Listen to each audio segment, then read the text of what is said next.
तो क्या हाल है? आज की वीडियो में हम लोग देखने वाले हैं आज डेट है वैसे 4 मार्च। पिछले दिनों यानी कि 3 मार्च को बिहार सरकार ने अपना 2025-26 का बजट पेश किया है। यह बजट जो है वो बिहार के डिप्टी चीफ मिनिस्टर और बिहार के फाइनेंस मिनिस्टर सम्राट चौधरी जी के द्वारा पेश किया गया है। तो ज़्यादा टाइम वेस्ट ना करते हुए जल्द से जल्द 5 से 10 मिनट में हम लोग ट्राई करेंगे इस बजट को कंप्लीट करने का। देखिए यार, अगर इस बजट की बात करें तो ये बजट जो है वो जैसा कि मैंने बताया कि बिहार के डिप्टी चीफ मिनिस्टर और वित्त मंत्री अभी जो हैं सम्राट चौधरी जी उनके द्वारा पेश किया गया है। यह बजट 3 मार्च 2025 को बिहार विधानसभा में पेश किया गया है। यह जो बजट है वह 3,17,000 करोड़ का बजट है जो पिछले वर्ष के बजट से 28,000 करोड़ अधिक है। इस बजट में हमें देखने को मिलता है कि बिहार सरकार ने शिक्षा, स्वास्थ्य और इंफ्रास्ट्रक्चर के डेवलपमेंट, एग्रीकल्चर, महिला सशक्तिकरण और रोजगार सृजन पर विशेष ध्यान दिया गया है। इस बजट का उद्देश्य कहा जा रहा है कि बिहार को आर्थिक रूप से आत्मनिर्भर बनाना है और विकास के दर को बढ़ावा देना है। अगर इस बजट के प्रमुख बातों पर फोकस करें तो हमारा सबसे पहला है सामाजिक क्षेत्र पर ध्यान केंद्रित करता है। इस बजट में हम लोग देख सकते हैं कि बिहार में शिक्षा, स्वास्थ्य और सामाजिक कल्याण पर अधिक व्यय करने की बात कही गई है। बिहार सरकार ने समग्र विकास के लिए विकासशील योजनाओं पर जोर दिया है। इस बजट में इस बजट में बुनियादी ढांचे के साथ-साथ वुमेन एम्पावरमेंट पर भी जोर देने की बात कही गई है। वुमेन एम्पावरमेंट में हम लोग देखें तो लगभग सभी बड़े शहरों में पिंक बस सेवा की शुरुआत की जाएगी। महिला के लिए पटना में महिला हाट खोला जाएगा, वेंडिंग ज़ोन खोला जाएगा और महिला छात्रावास जैसी योजनाओं में छात्रावास को बढ़ावा दिया जाएगा। बुनियादी ढांचे के विकास में यदि हम बात करें तो बिहार सरकार का यह एम है कि अगले कुछ वक़्त में बिहार के किसी भी कोने से पटना तक का जो सफ़र है वो 5 घंटा से लेके 4 घंटा तक किया जाए। यानी कि इंफ्रास्ट्रक्चर डेवलपमेंट पे बिहार सरकार पुरज़ोर से काम करने की तैयारी कर रही है। एयरपोर्ट के भी निर्माण हमें देखने को मिलते हैं कि कई सारे शहरों में एयरपोर्ट, सड़क, पुल का निर्माण करने में बिहार सरकार केंद्रित कर रही है। कृषि निर्माण की यदि हम बात करें तो कृषि उत्पादकता बढ़ाने के लिए भी बिहार सरकार अनुदान, सिंचाई सुविधाओं का विस्तार और बाजार समिति सशक्तिकरण उपाय करने की बात कही गई है। अच्छा, अब हम अगर बात करें कि इस बजट में जो 3,17,000 करोड़ में किस क्षेत्र को कितना आवंटित किया गया है, तो शिक्षा सबसे ज़्यादा पूरे बजट का सबसे ज़्यादा जो परसेंटेज यानी कि लगभग साढ़े 19% पूरे बजट का इस बार सिर्फ़ और सिर्फ़ बिहार में शिक्षा डिपार्टमेंट को दिया गया। शिक्षा के डेवलपमेंट के लिए लगभग 60,964.87 करोड़ आवंटित किया गया। वहीं स्वास्थ्य की बात करें तो स्वास्थ्य में भी 6.32% दिया गया है।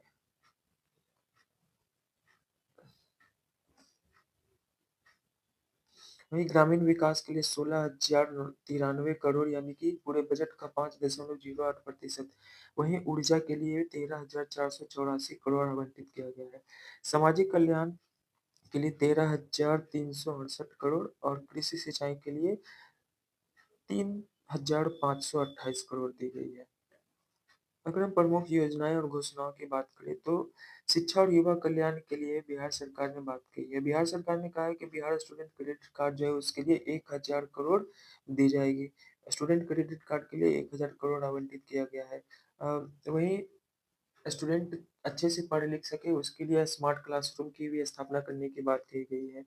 डिग्री कॉलेज और इंजीनियरिंग कॉलेज की संख्या बढ़ाने पर भी जोर डाला गया है। इंजीनियरिंग कॉलेज बिहार में काफ़ी कमी है। तो उसे बढ़ाने की भी बात कही गई है। बेगूसराय में हेल्थ को सुधारने के लिए बेगूसराय में 500 करोड़ की लागत में एक कैंसर अस्पताल की स्थापना करने की बात कही गई है। सरकारी अस्पतालों में निःशुल्क दवा और जांच सुविधाएं बढ़ाने का लक्ष्य किया गया है। वहीं महिला सशक्तिकरण में जैसा कि हम लोग ने देखा कि महिलाओं के लिए पिंक बस सेवा की शुरुआत करने जा रही है और वहीं पटना में महिला हाट खोलने की बात कही गई है। अ, ये जो पिंक बस सेवा है इसमें पैसेंजर, कंडक्टर, ड्राइवर सभी की सभी महिलाएँ ही होंगी और ड्राइविंग प्रशिक्षण केंद्र भी खोलने की बात कही है जहाँ के प्रशिक्षक महिलाएँ ही होंगी। तो यानी कि इस बजट में महिलाओं के लिए और शिक्षा डिपार्टमेंट के लिए काफ़ी बातें कही गई हैं। माननीय श्री नीतीश कुमार जी का यह सपना है कि अगले कुछ वक़्त में बिहार के किसी भी कोने से अगर कोई व्यक्ति पटना आना चाहता है, तो वो 4 घंटे में बिहार के किसी भी कोने से पटना पहुँच सकता है। यह बहुत ही महत्वाकांक्षी परियोजना है, देखते हैं इसमें नीतीश कुमार जी कितने सफल होते हैं क्योंकि ये जो वर्ष चल रहा है 2025 का, इसमें बिहार विधानसभा के चुनाव होने वाले हैं। और तो और उन्होंने कहा है कि पूर्णिया, राजगीर, सुल्तानगंज, रक्सौल में हवाई अड्डों का निर्माण किया जाएगा। जैसा कि हमने देखा था केंद्र सरकार ने जो बजट पेश किया था निर्मला सीतारमण जी के द्वारा, उसमें बिहार के लिए मखाना बोर्ड की स्थापना की बात कही गई थी। तो बिहार सरकार ने भी मखाना बोर्ड की स्थापना और इसके निर्यात को बढ़ावा देने की बात कही गई है। ये जो बजट है 3,17,000 करोड़ का, उसमें से अगर हम बात करें तो बिहार सरकार का जो एस्टिमेटेड रेवेन्यू कलेक्शन है वो 1,78,000 करोड़ एस्टीमेट रखा गया है, वहीं केंद्र सरकार से सहायता 1,02,000 करोड़ लगा है। यानी कि बिहार का ये जो बजट है, वो केंद्र सरकार के अनुदान पे काफ़ी ज़्यादा डिपेंडेंट है। यही बिहार के पिछड़ेपन होने की ये निशानी है। बिहार में राजस्व कलेक्शन मात्र 1,78,000 है। कोई एक ऐसा राज्य जो डेवलप करना चाहता है और वो टैक्स कलेक्शन मात्र 1,78,000 कर रहा है, तो उसमें डेवलपमेंट ज़्यादा हो नहीं पाएगा क्योंकि हम हमारा जो डेवलपमेंट में ये जो बजट है हमारा, उसका एक बहुत बड़ा भाग लगभग 1/3 भाग जो है, वो केंद्र सरकार के हेल्प पे डिपेंडेंट है। तो इसमें किसी भी राज्य का डेवलपमेंट सही से तो मेरे ख्याल से ना हो पाएगा। वहीं अगर हम गैर कर राजस्व की बात करें तो यह एस्टीमेट 13,000 करोड़ लगाया गया है। वहीं खर्चों की बात करें तो पूंजीगत जो कैपिटल एक्सपेंडिचर है वो 52,000 करोड़ रखा गया है और जो राजस्व व्यय है वो 2,65,000 करोड़ रखा गया है।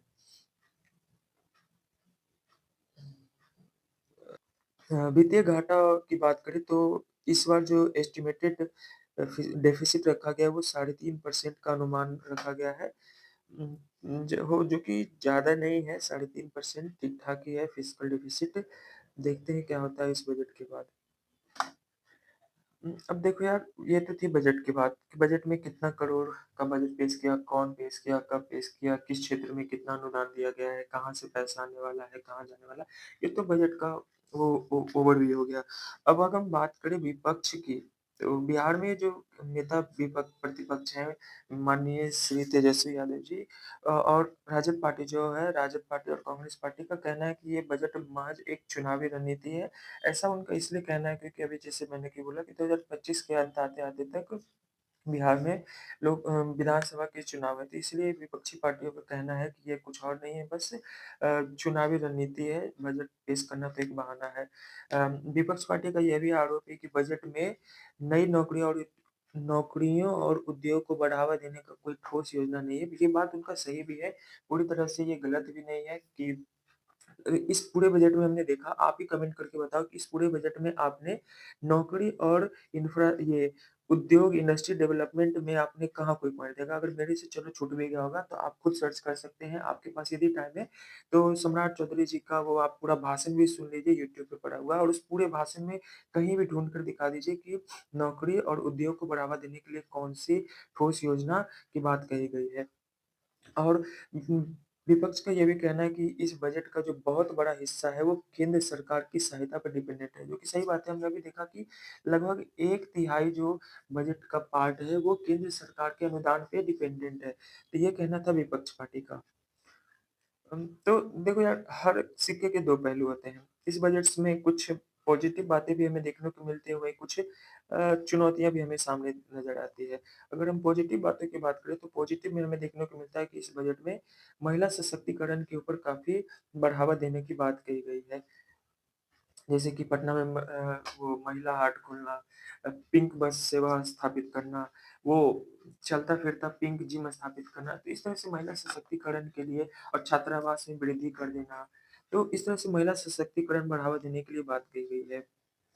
शिक्षा और स्वास्थ्य पर भी ध्यान देने को सबसे ज़्यादा तो शिक्षा पर ही तो व्यय किया गया है। इस बार के बजट में हमने देखा ना कि लगभग 19% जो बजट का हिस्सा है वो शिक्षा पर ही दिया जा रहा है और हमने देखा कि एक नया 500 करोड़ में बन रहा है कैंसर अस्पताल। तो शिक्षा और स्वास्थ्य दोनों पर इस बार सरकार ने ज़्यादा ध्यान दिया है।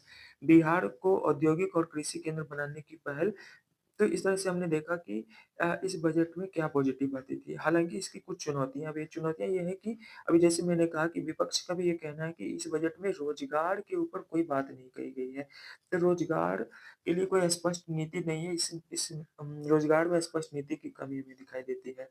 कि बजट का दूसरा चुनौती क्या है कि बजट का एक बहुत बड़ा हिस्सा कहाँ से मिलने वाला है? केंद्र की सहायता पर निर्भर है, जो कि ये भी इसकी एक चुनौती है। वहीं बिहार में औद्योगिक विकास के लिए की गति अभी भी धीमी है। तो ये चुनौतियाँ हैं इस बार के बजट की। इस बार के बजट की नहीं, ये जो चुनौतियाँ हैं, ये चुनौतियाँ इस बार के सिर्फ़ बजट की नहीं है। ये पूरे बिहार का चुनौती लगभग कई दशकों से है। कम से कम 10 से 15, जब से मैंने होश सँभाला भाई, ये समस्या तो मैं शुरू से ही देख रहा। बचपन से ही देख रहे थे बेरोज़गारी।